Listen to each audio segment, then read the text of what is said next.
అందరికీ నమస్కారం.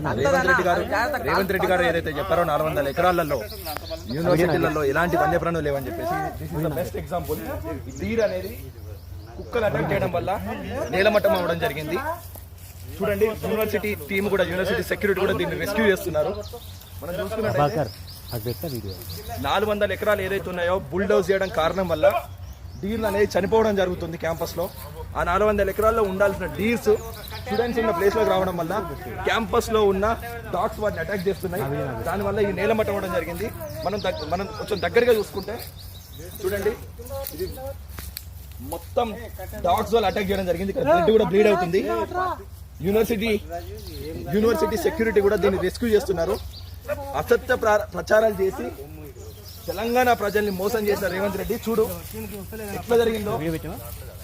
డీర్ మనం డైరెక్ట్ గా విట్నెస్ చేయొచ్చు. డీర్